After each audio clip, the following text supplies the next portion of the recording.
Yuk jadi bagian dari dakwah kami. Dukung operasional dakwah dan sosial kami, raih pahala amal jariah yang terus mengalir sampai hari kiamat. Bismillah, Assalamualaikum warahmatullahi wabarakatuh. Alhamdulillah, tidak henti-hentinya lisan kita selalu memuji dan memuja Allah. Tentu dengan penuh keyakinan dalam hati sebagai seorang muslim dan mukmin, kalau dua susunan kata ini adalah penghubung antara kita dengan Sang Pencipta Allah. Dan memang ini keringanan bagi kita. Karena hanya dengan mengucapkan dua susunan kata ini, Alhamdulillah, maka seluruh kebutuhan kita untuk menjalani roda kehidupan di muka bumi ini akan terpenuhi. Sebagaimana Allah telah berfirman, La in syakartum la azidannakum. Kalau kalian bersyukur, maka pasti aku akan tambah. Nikmat Allah terlalu besar, saudaraku seiman. Kalau kita mau nilai dan menghitungnya, maka kita tidak akan mampu. Dari awal kita lahir sampai detik ini, di malam ini kita masih hidup, dari makanan, minuman, pakaian, oksigen, air, apa saja. Sudah sulit sekali untuk dihitung. Dan Allah sudah berfirman dalam kitabnya yang mulia Al-Quran, Wa in ta'uddu ni'matallahi la tuhsuha. Kalau kalian mau coba-coba menghitung nikmat Allah, maka kalian tidak akan mampu. Maka sebuah keringanan yang luar biasa yang Allah berikan kepada kita, hanya rutin mengatakan Alhamdulillah, dianggap kita sudah bersyukur dan semua nikmat akan dipenuhi oleh Sang Pencipta Allah. Termasuk Allah masih memudahkan kita, diberikan umur lagi hari ini, dan sudah menyelesaikan kemarin Ramadan dengan berbagai macam program ibadahnya. Ini sebuah nikmat yang tidak terhingga, maka kita harusnya bersyukur dan menikmati semua fasilitas ini dengan menggunakan di atas ketaatan kepada Allah Subhanahu wa Ta'ala. Ibnu Qayyim rahimahullah berkata, tidak pantas seorang hamba diberikan nikmat oleh Allah Subhanahu wa Ta'ala lalu dia menggunakan nikmat tersebut di atas kemaksiatan kepadanya. Selanjutnya kita panjatkan salam hormat kita kepada utusan Allah Nabi besar Muhammad sallallahu alaihi wa ala alihi wa sahbihi wasallam, sebagaimana Allah telah perintahkan kita untuk mengucapkan salam hormat tersebut. Materi kita malam ini berbahas tentang masalah dosa-dosa besar. Tepatnya judulnya sebenarnya menunda panggilan kedua orang tua. Namun sebelum membahas itu, saya secara pribadi terus saja mengingatkan diri saya dahulu, baru kemudian seluruh kaum muslimin dan muslimat yang dapat menjangkau suara kami tentunya, untuk menjadi hamba-hamba Allah yang setelah Idul Fitri ini adalah hamba-hamba Allah yang terus semangat dalam menambah dan menjaga keimanan, menambah dan juga menjaga amal saleh, serta menjauhkan diri dari dosa-dosa.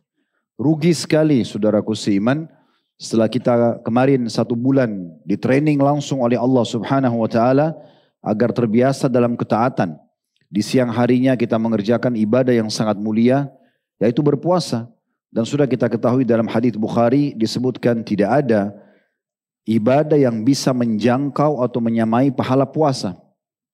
Allah akan membalasnya secara langsung karena kita meninggalkan makanan, minuman dan syahwat karena Allah. Dilatih dan ditraining terbiasa patuh kepada Allah. Bukan hanya mengerjakan ketaatan puasa, tapi juga meninggalkan larangan.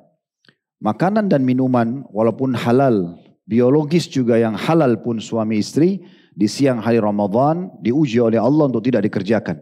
Agar kita nanti setelah Ramadan seperti sekarang terbiasa untuk selalu patuh dan tunduk kepada Allah Subhanahu wa Ta'ala, baik dalam mengerjakan perintah ataupun meninggalkan larangan. Kalau selama Ramadan yang halal saja kita bisa menahan diri dari makanan, minuman dan syahwat yang halal, maka tentu saja lebih pantas kita bisa meninggalkan yang diharamkan.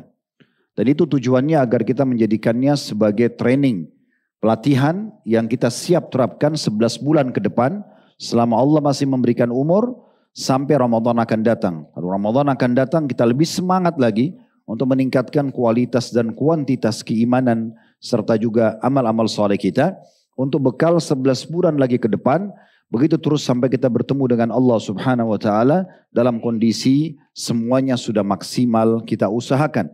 Dan Allah akan memberikan balasan, innallaha yarzuqu man yasha' bighairi hisab.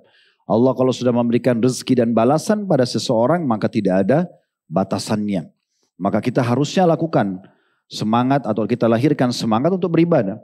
Malam harinya kita sibuk dengan sholat tarawih. Di akhir Ramadan dengan i'tikaf. Mungkin teman-teman yang Allah mudahkan umroh di bulan Ramadan. Maka sayang sekali kalau sudah lewat Ramadan seperti sekarang, maka ada orang di antara kita, semoga Allah berikan hidayah, justru dia menurunkan kualitas ibadah, iman dan juga amal solehnya. Jadi bukan dia upgrade, tapi dia malah downgrade dirinya. Dan ini disayangkan sekali.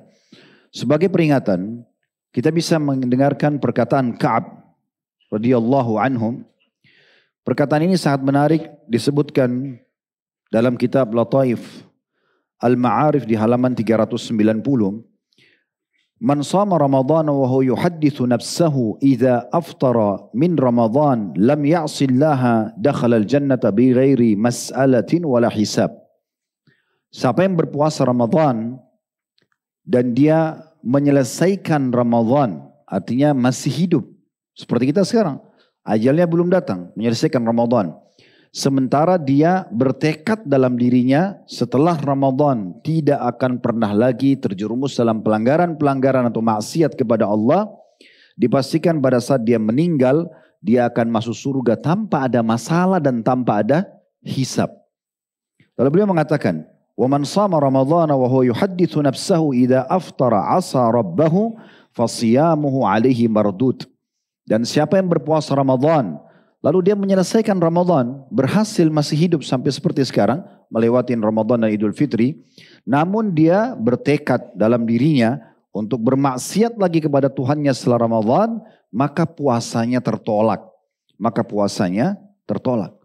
Jadi statement ini sebenarnya sangat tepat untuk kita jadikan sebagai pegangan buat kita. Jangan justru setelah tiba Idul Fitri, lisannya mengatakan Alhamdulillah, tapi Alhamdulillahnya sering saya bahasakan salah tempat. Karena dia mengatakan Alhamdulillah, sekarang saya sudah lepas tanda kutip dari penjara ibadah.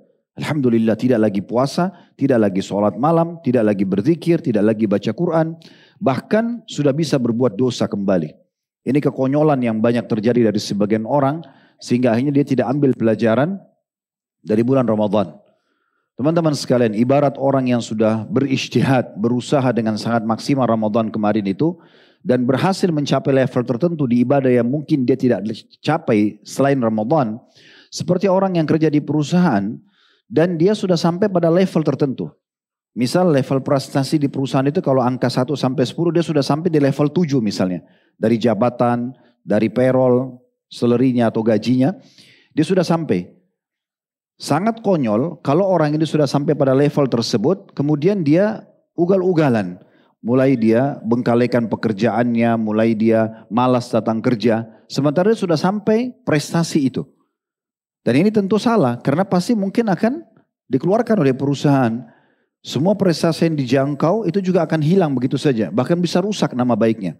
Tapi seorang pegawai yang bijaksana dan dewasa serta cerdas, dia justru meningkatkan kualitas level dia supaya pindah dari level 7 tadi ke level 8, ke 9 dan dia jaga kualitas itu.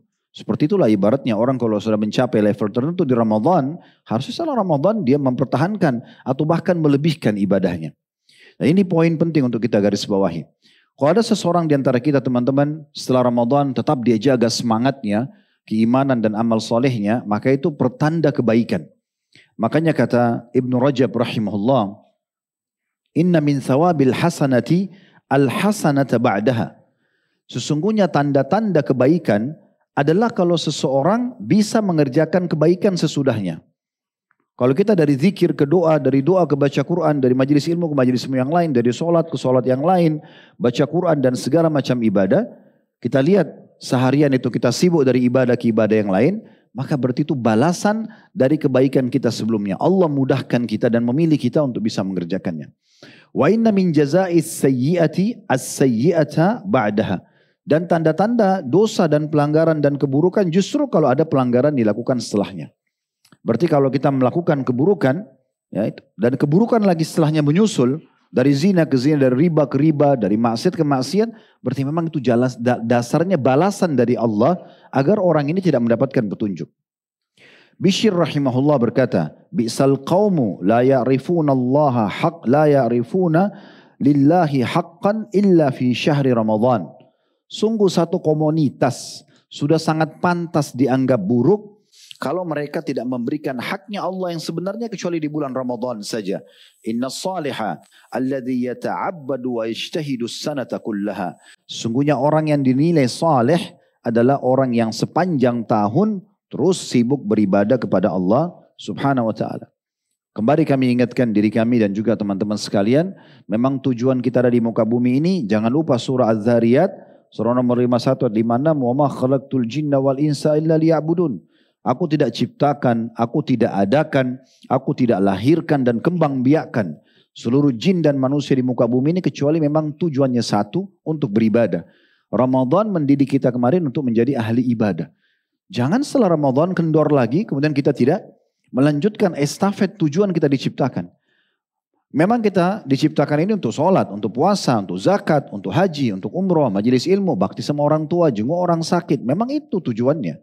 Kalau makan, minum, tidur, olahraga, kumpul-kumpul sama teman, masuk di pasar, itu pernak-perniknya saja. Jangan pernak-pernik ini jadikan tujuan utama, dan tujuan utamanya malah dijadikan sebagai pernak-pernik, dibalik. Sehingga akhirnya demi untuk meeting, mengejar ya, prestasi dunianya, sholatnya terbengkalai. Demi untuk kumpul sama teman-temannya, bengkalikan puasanya. Atau hal-hal yang lain. Maka semua itu bertolak belakang dengan fitrah dia diciptakan. Oleh karena itu teman-teman sekalian harus hati-hati sekali. Dan Tuhan yang kita sembah Allah Subhanahu wa ta'ala. Di Ramadan, Allah Azza wa Jal, dialah Tuhan seluruh bulan-bulan teman-teman sekalian. Seorang salaf ditanya, kira-kira apa perbedaan keutamaan antara bulan Sya'ban dengan bulan Rajab? Maka beliau mengatakan, jadilah hamba-hamba Allah yang Rabbani. Rabbani artinya orang yang suka menyembah Allah, tidak mengenal waktu. Dan jangan kamu menjadi Sya'bani, orang yang hanya mengejar keutamaan bulan Sya'ban saja. Jadi hanya, oh ini karena kebetulan ada rameh nih, lagi Ramadan, lagi rame-rame orang beribadah, sudah saya ibadah juga. Nanti habis Ramadan orang kendor, ya saya juga kendor. Tidak bisa seperti itu. Seseorang yang cerdas justru dia selalu berusaha maksimal untuk beribadah kepada Allah Subhanahu wa ta'ala. Dan itu sampai dia meninggal dunia. Sampai meninggal dunia. Sebagaimana Allah Subhanahu wa ta'ala berfirman dalam surah Al-Hijr. Surah nomor 15 ayat 99. Wa'bud rabbaka hatta ya'tiyakal yakin. Sembahlah Tuhanmu, jaga selalu stabilitas iman dan amal solehmu. Tinggalkan dosa-dosa sampai datang kepadamu kematian. Jadi tidak ada lagi celah waktu untuk membuang-buang waktunya yang tidak ada manfaatnya. Apalagi sampai tidak melakukan ketaatan-ketaatan atau melakukan kemaksiatan kepada Allah Subhanahu wa ta'ala. Ingat teman-teman, kalau kita istiqamah di jalan Allah, itu justru karama yang paling tinggi. Karama ini istilah untuk orang-orang selain Nabi. Kalau Nabi-Nabi diistilahkan mukjizat. Kelebihan yang Allah berikan pada mereka. Tapi kalau selain Nabi-Nabi kayak kita, ada namanya karama. Karama itu justru puncaknya kalau seseorang bisa istiqamah. Dari detik ke detik hidupnya itu selalu dalam ketaatan. Itu karama tertinggi. Ibnu Taimiyah berkata rahimahullah dalam kitab Majmu' Fatawa beliau, jilid 10 halaman 29, annal karamata luzumul istiqamah. Mau tahu puncaknya daripada karamah? Kelebihan yang Allah berikan kepada wali-walinya justru bila seseorang bisa istiqamah di atas ketaatan. Jadi bukan karena terbang di atas air misalnya atau bisa mengubah batu menjadi apa, emas atau yang lain, bukan. Justru orang bisa istiqamah di atas ketaatan, sibuk dari ketaatan dan memang hatinya tergerak untuk itu. Allah pilih dia di antara hamba-hambanya yang mau ibadah, maka itulah karamah yang sebenarnya.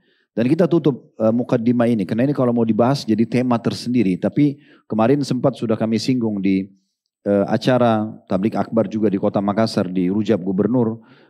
Tema masalah ini nanti insya Allah kalau sudah diangkat di media, teman-teman bisa kembali membahas atau mendengarkan ceramah kami, judulnya apa setelah Ramadan. Lebih panjang lebar kita jelaskan. Tetapi saya ingin sedikit mengingatkan diri saya kembali. Karena saya merasa setiap kali saya sampaikan justru semangat itu muncul kembali lebih lagi dalam diri kami dan juga buat teman-teman sekalian. Yaitu firman Allah Subhanahu wa ta'ala dalam surah Fussilat, surah nomor 41 ayat 30.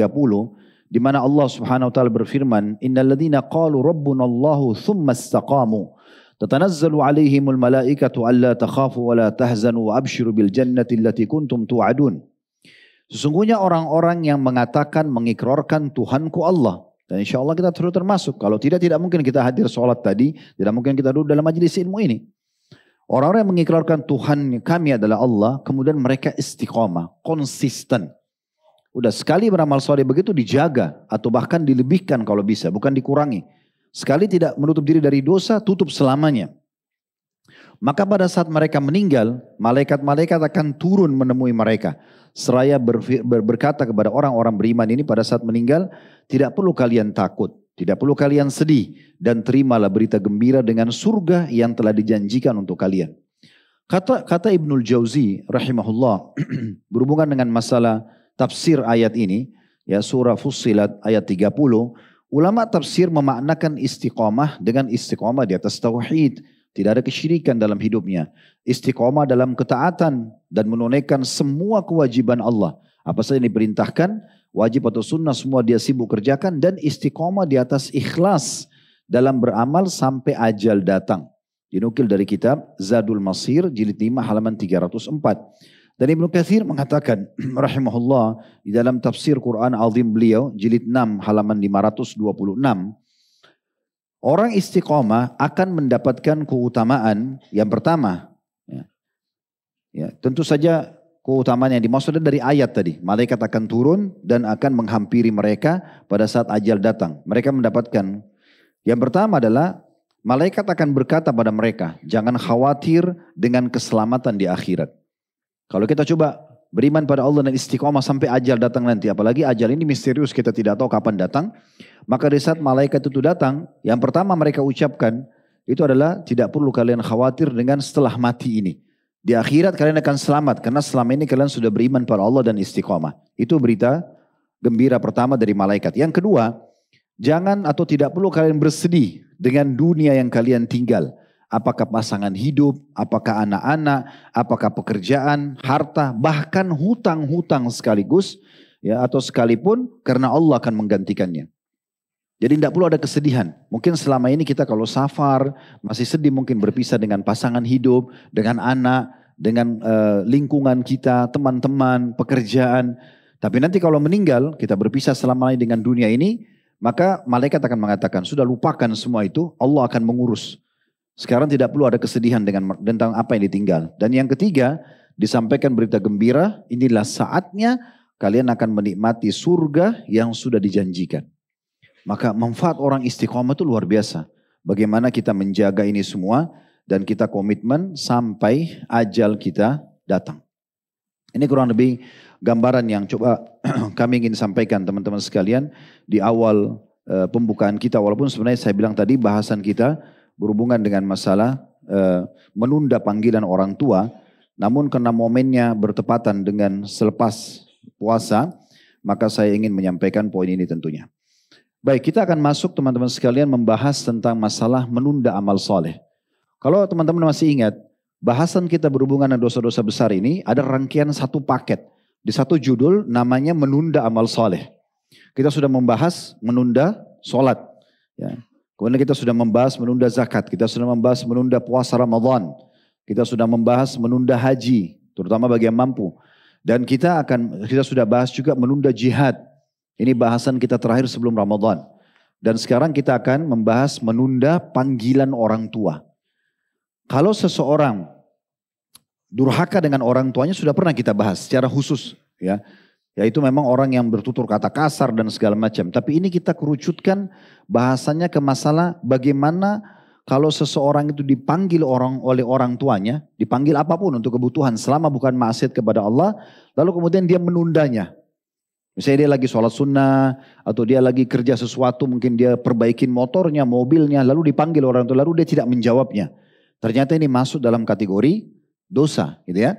Kecuali dalam satu keadaan kita mengerjakan amal yang Allah wajibkan.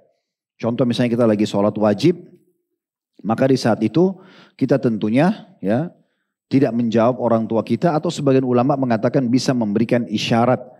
Seperti mengucapkan subhanallah ya, atau memberikan isyarat dengan tangan kalau kita sedang melakukan ibadah tersebut tentunya. Baik, dari sini teman-teman sekalian, atau beranjak bahasan kita dari perkataan-perkataan ulama dulu. Dimulai dari Syekh Utsaimin rahimahullah. Beliau berkata, dan ini dinukil dari syarah Riyadhus Shalihin yang beliau tulis. di halaman 302. Kurang lebih terjemahnya beliau mengatakan, jika kedua orang tua memanggilmu sementara kamu sedang sholat, maka wajib untuk menjawab mereka. Dengan syarat, sholat yang sedang kamu kerjakan bukanlah fardu.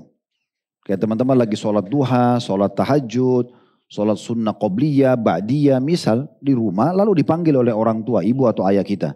Maka di saat itu kita wajib membatalkan sholat, ya, asal sholat sunnah, dan kita menjawab panggilan orang tua. Jika itu adalah sholat fardu, maka tidak boleh menjawab mereka.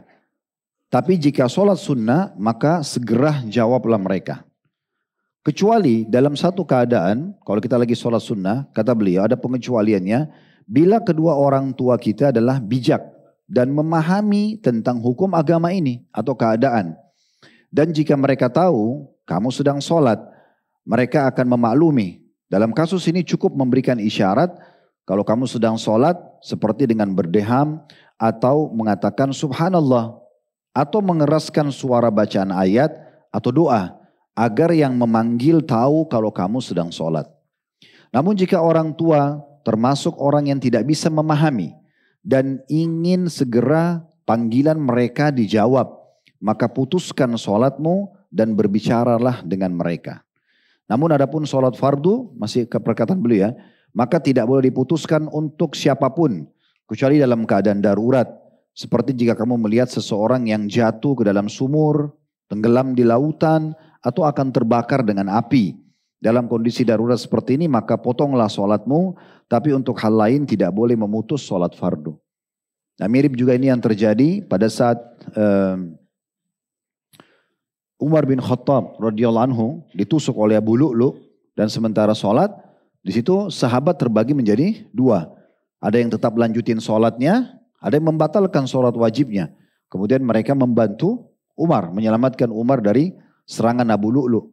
Sampai ada 5 atau 6 orang juga terkena tikaman dari Abu Lu'lu itu sendiri. Nah ini salah satu kondisi yang membolehkan. Ya, sebagian ulama juga mengatakan kalau misalnya terjadi bencana alam, gempa, ya kalau seseorang memang dia berpikir ini berbahaya dan dia mau membatalkan, masuk dalam uzur. Dibolehkan dia untuk membatalkan sholatnya dan nanti dia kerjakan di saat sudah tenang. Apalagi kalau bencana alam seperti ini, kemungkinan besar memang kecelakaan atau kebinasaan akan datang. Sementara Allah mengatakan, wala tuhliku anfusakum. Jangan kalian membinasakan diri kalian.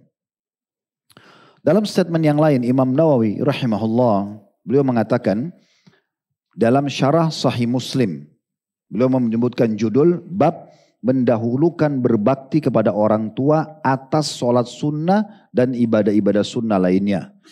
Beliau mengatakan para ulama berkata, yang benar bagi Juraij pada saat disebutkan dalam hadis Nabi SAW, karena ada sebuah hadis Nabi SAW tentang Juraij, kalau antum masih ingat kisah Juraij ya. Juraij ini salah satu orang soleh dari Bani Israel dulu, dia ahli ibadah. Pada saat dia sedang sholat sunnah, ibunya datang dan panggil dia. Wahai Juraij, dia bingung. Dalam hadis itu kata Nabi SAW, dia bingung. Apakah dia menjawab ibunya? Dia mengatakan, ya Allah, ibuku atau sholatku. Tapi hatinya cenderung untuk melanjutkan sholatnya. Ibunya ulangi lagi, wahai Juraij, bicaralah denganku. Maka Juraij ya bingung sambil berkata dalam dirinya, kata Nabi SAW, ya Allah, sholatku atau ibu, jawaban ibuku atau sholatku. Namun dia tetap cenderung kepada sholat. Karena ibunya marah, ibunya mengatakan, ya Allah sesungguhnya Juraij aku telah panggil dan dia tidak menjawabku. Maka jangan engkau matikan Juraij kecuali engkau telah bertemukan dia dengan para pezina. Dan ini teman-teman sekalian tentunya kita bukan sedang membahas bagaimana ibunya Juraij. Karena nanti akhirnya kita bisa masuk ke ranah orang yang sudah meninggal. Ya, karena ada sebagian orang dia masuk, kok ibunya Juraij sejahat itu ya, kok begitu dan begitu. Itu bukan ranah kita. Karena hadis ini tersampaikan, kita ingin disampaikan 2 poin. Yang pertama, wajibnya seorang anak untuk menjawab panggilan orang tua kalau dia ibadah sunnah. Dan yang kedua, ya yang perlu digarisbawahi di dalam hadis ini adalah bagaimana hati-hatinya ya seseorang anak terhadap doa-doa orang tuanya. Jadi dia harus memberikan yang terbaik gitu ya. Jangan sampai membuat orang tua marah dalam kondisi emosi lalu dia ucapkan kata-kata yang berbahaya buat kita. Dan Imam Nawawi mengatakan tentang riwayat Juraish tadi, dalam syarah Sahih Muslim, karena hadis ini riwayat Imam Muslim, para ulama mengatakan yang benar bagi Juraish saat itu adalah menjawab ibunya. Bukan dia lanjutkan sholat sunnahnya. Karena ia sedang dalam sholat sunnah. Sedangkan meneruskannya bukanlah kewajiban. Dan menjawab panggilan ibu dan berbakti kepadanya adalah kewajiban. Bahkan durhaka kepadanya adalah hukumnya haram. Ia bisa saja meringankan sholat lalu menjawabnya. Kemudian kembali ke sholatnya. Begitu juga dinukil perkataan yang mirip dengan ini oleh Ibnu Hajar dalam Fathul Bari, Syarah Sahih Bukhari.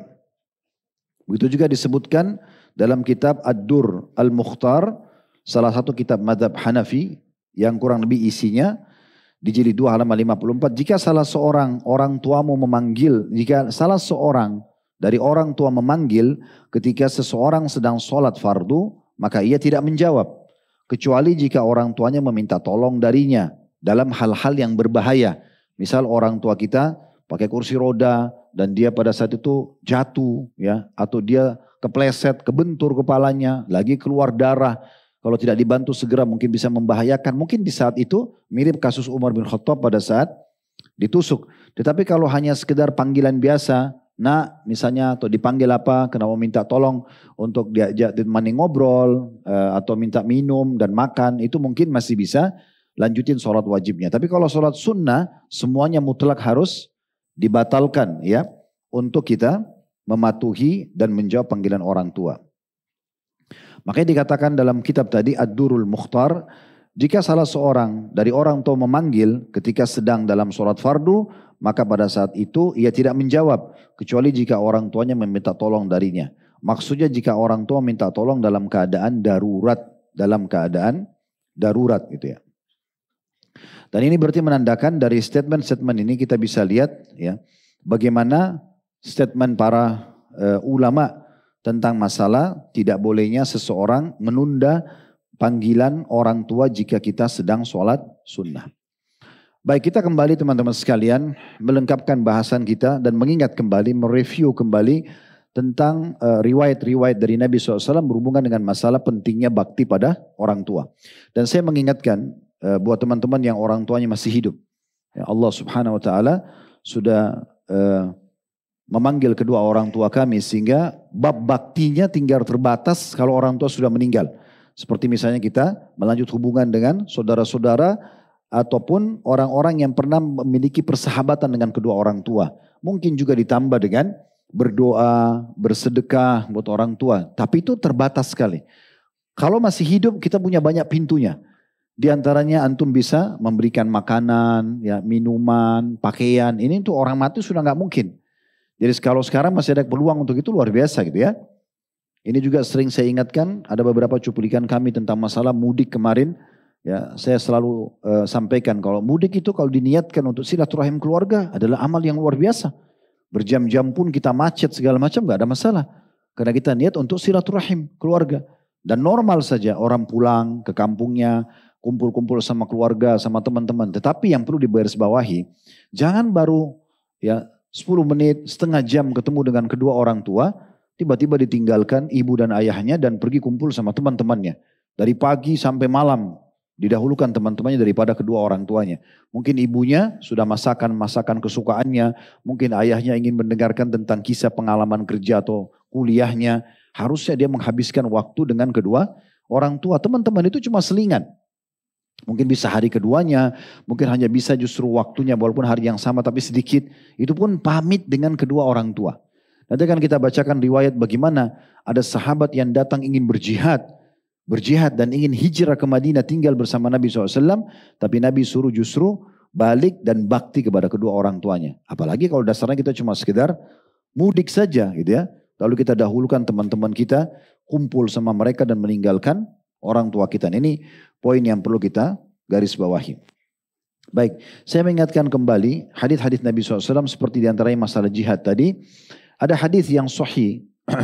Diriwayatkan oleh Imam Bukhari, Imam Muslim, Abu Daud dan juga Tirmidzi serta An-Nasa'i dari Abdullah bin Amr bin As radhiyallahu anhuma. Abdullah dan Amr bin As dua-duanya sahabat. Kita mengatakan radhiyallahu anhuma. Ia menuturkan ja'a rajulun ila Nabi sallallahu alaihi wasallam fasta'dzanahu fil jihad. Faqala ahayyun walidak? Qala na'am. Qala fa fihima fajahid. Seorang laki-laki telah datang kepada Nabi SAW lalu meminta izin agar beliau mengikut sertakan dia dalam jihad. Maka Nabi SAW mengatakan, apakah kedua orang tua masih hidup? Maka ia menjawab, ya. Lalu Nabi SAW bersabda, maka bersungguh-sungguhlah dalam berbakti kepada kedua orang tuamu. Maksudnya justru bakti pada orang tuamu, tak usah ikut jihad dulu. Dari sini perlu saya ingatkan kembali, di bahasan kita sebelum Ramadan, masalah menunda jihad. Saya pernah mengingatkan, ada 3 keadaan di mana jihad itu menjadi fardu ain. Maksudnya secara individu, kita nggak bisa punya pilihan. 3 keadaan ini. Dan ini tidak perlu izin orang tua. Keadaan jihad ini. Yang pertama, kalau pemimpin negara sudah memerintahkan untuk berjihad. Ya, contoh kasus, Nabi SAW memerintahkan penduduk Madinah muslimin untuk keluar yang punya kemampuan, tidak cacat, bukan orang tua yang sudah tidak mampu berperang, bukan anak-anak kecil waktu perang Uhud. Maka 700 orang sahabat Nabi yang masuk kriteria ini semuanya keluar untuk berperang. Ini wajib, karena pemimpin sudah memerintahkan. Dulu waktu kita dijajah, misalnya lalu pemimpin kita mengatakan, ayo lawan penjajah, maka itu wajib. Fardu ain. Setiap individu punya kewajiban untuk berperang, gitu kan? Jadi kalau pemimpin mengumandangkan. Yang kedua, kalau wilayah sedang diserang. Ya, misal kita punya wilayah, lalu kemudian ada musuh datang menyerang dan siap untuk menjajah negara kita. Di saat itu setiap individu sudah wajib. Jadi nggak ada lagi kita katakan tunggu sebentar saya izin dulu sama ibu bapak saya, itu nggak ada. Musuh sudah depan mata. Kita harus melawan mereka supaya tidak masuk dan menguasai wilayah kita. Dan yang ketiga, kalau peperangan sedang berkecamuk. Kalau kita sudah ada di garis jihad, ini musuh depan mata kita sekarang di sini. Nggak boleh lari dari kancah peperangan. Nggak boleh lari. Kalau lari dosa besar.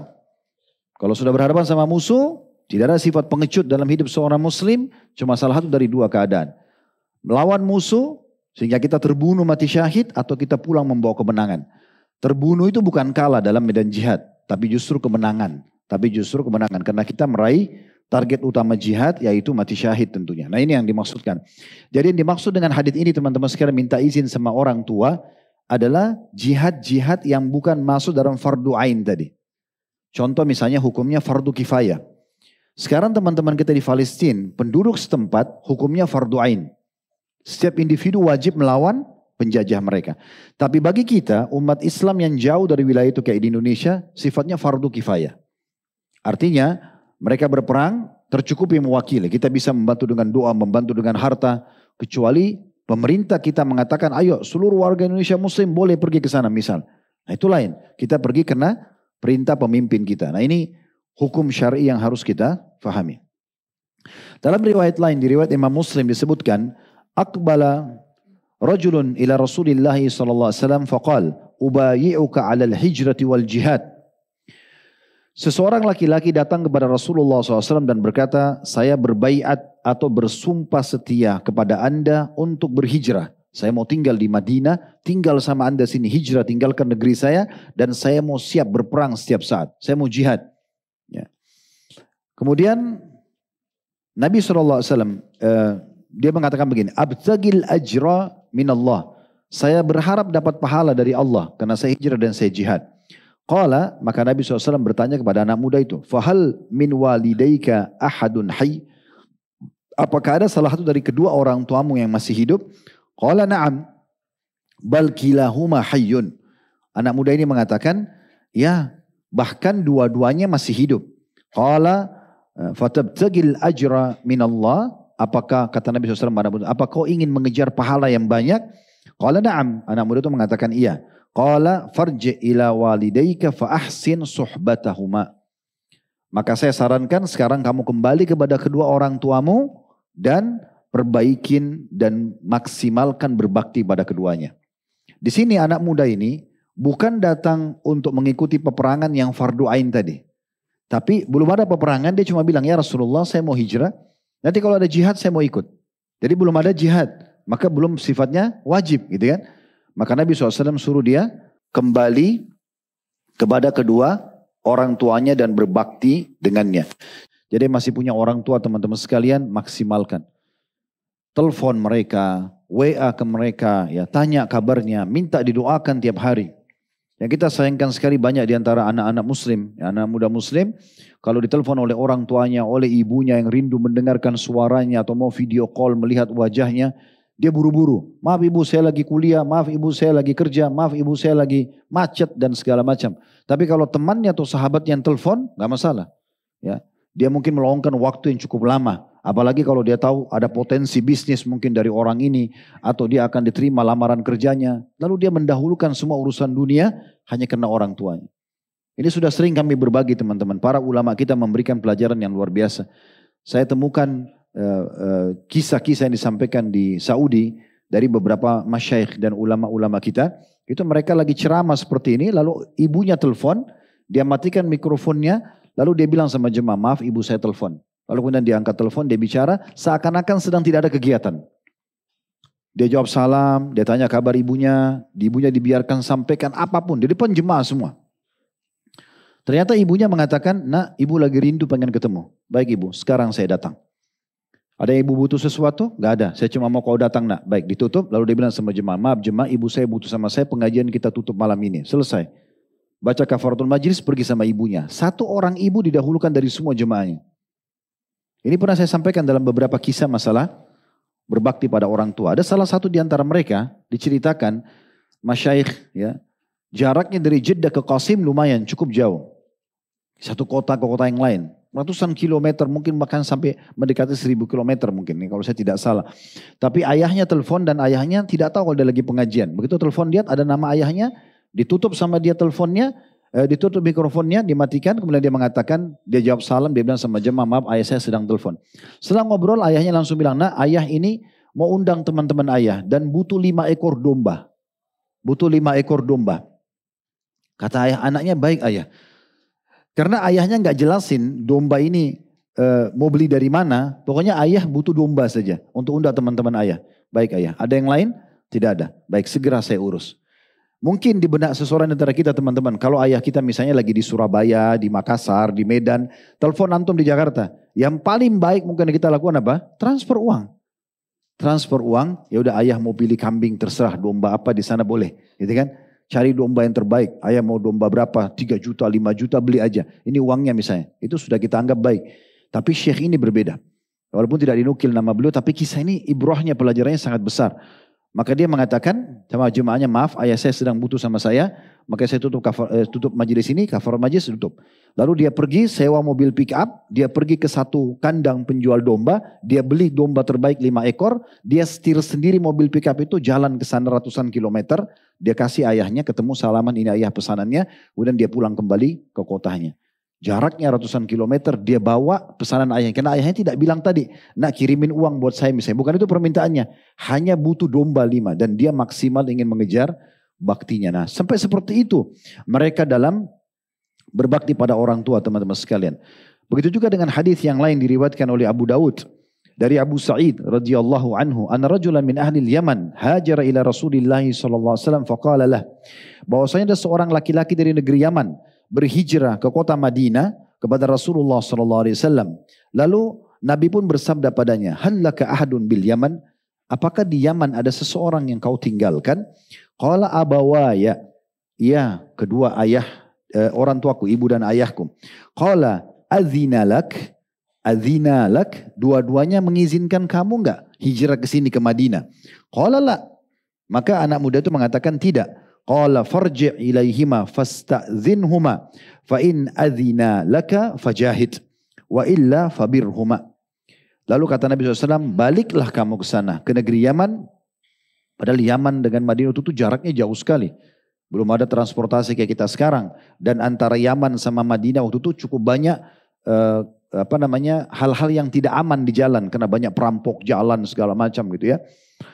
Maka Nabi SAW kembali ke sana dan minta izin kepada keduanya. Kemudian jika mereka mengizinkanmu, maka silahkan kamu berjihad dan ikut hijrah di sini. Jika tidak, maka fokus berbakti pada keduanya. Di dalam riwayat yang serupa dengan ini, ya, tetapi lebih daripada itu kejadiannya, yaitu hadis yang diriwayatkan oleh Abu Daud juga dari Abu Hurairah radhiyallahu anhu, beliau mengatakan ja'a rajulun ila Nabi SAW yasta'dhinuhu fil jihad.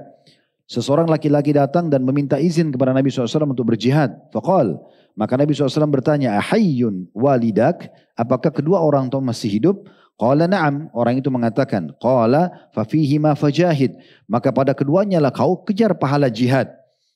Kemudian dalam riwayat lain dikatakan, bagaimana kau tinggalkan orang tuamu? Dia mengatakan, saya meninggalkan keduanya, ya, yabkiyan, dalam kondisi keduanya menangis. Maka kata Nabi SAW, irji' ilaihima fa'adhikhuma kama abkaitahuma. Pulang kepada keduanya, buat keduanya tertawa sebagaimana kau telah membuat keduanya menangis. Jadi ini luar biasa bagaimana ya kedudukan kedua orang tua, sampai-sampai jihad pun harus didahulukan ya kedua bakti orang tua daripada jihad itu, selama jihad itu hukumnya sunnah atau fardu kifayah. Dan cukup banyak riwayat-riwayat yang seperti ini tentunya, yang mirip dengan ini. Kemudian juga ada hadis Nabi SAW yang lain. Kalau tadi itu semua rata-rata berhubungan dengan masalah jihad. Sekarang kita mungkin mengambil 1-2 menit, nanti insya Allah seperti biasa azan langsung iqamah dan tanya jawab setelah sholat ba'diyah isya nanti insya Allah. Ada riwayat yang sangat unik berhubungan dengan masalah bagaimana kalau seorang anak dia menikah, laki-laki menikah dengan seorang wanita dan istrinya tidak disukai oleh orang tuanya. Tentu karena pelanggaran-pelanggaran agama, mungkin karena akhlaknya buruk atau dia tidak tutup aurat atau dia tidak sholat dan orang tuanya adalah orang yang saleh. Lalu orang tuanya suruh ceraikan, apa yang harus dia lakukan? Dengarkan riwayatnya. Dalam riwayat Ibnu Majah dan Tirmidzi, dan ini dinilai hadisnya sahih oleh Tirmidzi, Abu Darda berkata radhiyallahu anhu, anna rajulan atahu faqal, ada seorang laki-laki datang kepada Abu Darda dan berkata, inna limra'ah, sesungguhnya saya memiliki seorang istri. Wa inna ummi ta'muruni bitalaqiha, dan ibuku memerintahkan aku menceraikan istriku. Faqala sami'tu Rasulullah sallallahu alaihi wasallam yaqul, Abu Darda mengatakan saya mendengarkan Rasulullah sallallahu alaihi wasallam bersabda, al-walidu awsatu abwabil jannah fa in syi'ta fa'adhi' dzalikal bab aw ihfadhhu. Maka Abu Darda mengatakan saya mendengar Rasulullah SAW bersabda, orang tua itu adalah sebab untuk masuk ke dalam surga yang paling pertengahan dari pintu-pintu surga. Maka jika kamu mau, silakan kamu sia-siakan pintu itu. Dan jika kamu tidak mau, kalau kamu tidak mau, maka jagalah. Kalau kau tidak mau, maka hilangkanlah. Artinya terserah kamu sekarang. Mau pilih istrimu atau pilih orang tuamu. Tapi Abu Darda seakan-akan mengatakan bahwasanya, kalau saran saya, kamu pilih orang tuamu. Ya, pilih orang tuamu karena pasangan hidup bisa dikatakan mantan pasangan. Misalnya terjadi perceraian antara suami istri. Oh itu mantan suami, itu mantan istri. Tapi orang tua tidak ada istilah mantan orang tua. Anak tidak ada namanya mantan anak gitu kan. Tidak akan bisa dihapus status hal tersebut. Dalam riwayat lain Ibnu Hibban menyebutkan mirip dengan ini. Anna rajulan ata Abu Darda faqal. Seorang laki-laki datang kepada Abu Darda dan berkata, inna abi lam yazal bi hatta zawwajani. Jadi kalau tadi riwayat yang pertama, ibunya menyuruh menceraikan istrinya. Kalau ini sekarang ayahnya. Seorang laki-laki mengatakan bahwasanya ayahku terus saja hidup bersamaku dan membiayai hidupku sampai aku menikah. Kan banyak diantara kita tuh kadang-kadang karena ayahnya mampu dibiayai terus anak ini sampai kita menikah pun ayah terlibat dalam membiayai. Wa innahul ana ya'muruni bitalaqiha. Namun setelah ayahku menikahkanku dengan wanita yang jadi istriku sekarang, tiba-tiba ayahku menyuruh aku menceraikannya. Qala ma ana billadhi amuruka an ta'uqqa walidaik. Kata Abu Darda, aku tidak termasuk orang yang memerintahkan kau untuk durhaka dengan orang tua, maksudnya dengan tidak menerima saran ayahmu. Wala billadhi amuruka an tutalliqa imra'atak. Tapi aku juga tidak termasuk orang yang menyuruh kau menceraikan istrimu, maksudnya pilihan di tanganmu. Tetapi dia mengatakan ghaira annaka in syi'ta haddatsuka bima sami'tu min Rasulillah sallallahu alaihi wasallam sami'tu. Kalau kau mau, saya sampaikan kepadamu sebuah hadis yang saya dengar langsung dari Rasulullah sallallahu alaihi wasallam. Beliau mengatakan, yaqul al-walidu awsatu abwabil jannah fahafid ala dhalikal bab in syi'ta aw idda' fa ahsibu ata'an qala fatallaqaha. Maka Abu Darda mengatakan, tapi saya mengingatkan kau sebuah hadis Nabi SAW, orang tua itu adalah sebab masuk pintu surga yang paling pertengahan dari pintu-pintu surga, dan jagalah, kalau kau ingin jagalah pintu itu, dan kalau kau mau abaikan saja. Lalu kata Atha meriwayatkan hadis ini, laki-laki itu kemudian menceraikan istrinya. Riwayat yang ketiga, riwayat Hasan, diriwayatkan oleh Ibnu Hibban dan Ibnu Majah, juga Tirmidzi. Ibnu Umar berkata radhiyallahu anhu, ini pengalaman Abdullah bin Umar sendiri dengan ayahnya Umar bin Khattab radhiyallahu anhu. Kata Ibnu Umar, kana tahti imra'atun uhibbuha. Saya pernah menikah dengan seorang wanita dan saya sangat mencintai wanita itu. Wa kana Umar yakrahuha, dan Umar tidak suka dengan istri saya ini. Tentu Umar bin Khattab kalau tidak suka ini karena alasan agama. Karena alasan agama. Faqala li talliqha. Maka Umar berkata kepadaku, kata Abdullah, ayahku berkata, Umar, ceraikan istrimu ini. Fa'abaitu fa'ata Umar Rasulullah sallallahu alaihi wasallam fadzakara dzalika lahu. Maka Umar pun datang kepada Nabi dan menyebutkan tentang penolakanku menceraikan istriku. Maka Nabi SAW berkata kepadaku, faqala li Rasulullah SAW talliqha, ceraikanlah. Ya. Maka Abdullah bin Umar pun akhirnya menceraikan istrinya tadi. Tentu di sini saya katakan ada batasan teman-teman sekalian ya. Sebagian ulama mengatakan jikalau kedua orang tua ayah atau ibu ini menyuruh menceraikan istri dalam kondisi memang pelanggaran agama yang terjadi pada istri, bukan karena kesolehannya ya. Dan dalam kondisi orang tua ini memang baik. Misalnya istri tidak sholat, tidak mau melayani suaminya, atau bahkan memutus suaminya dengan orang tuanya, yang tentu di sini notabene adalah mertua si perempuan ini, lalu disuruh ceraikan, maka itu harus dia ikutin. Tetapi keadaannya tidak masuk di sini kalau seandainya istri itu sangat soleha, baik, tapi kebetulan ayah dan ibu dari si laki-laki ini, misalnya narkotika, pemabuk, orang jahat, dia tidak suka dengan wanita yang berhijab syar'i, dia tidak suka dengan wanita yang soleha, dia mau anaknya nikah sama perempuan dari diskotik, pezina dan segala macam, ini tidak wajib untuk dipatuhi. Karena kembali kepada hadis Nabi SAW, bahwasanya la ta'ata li makhlukin fi ma'siyati khaliq.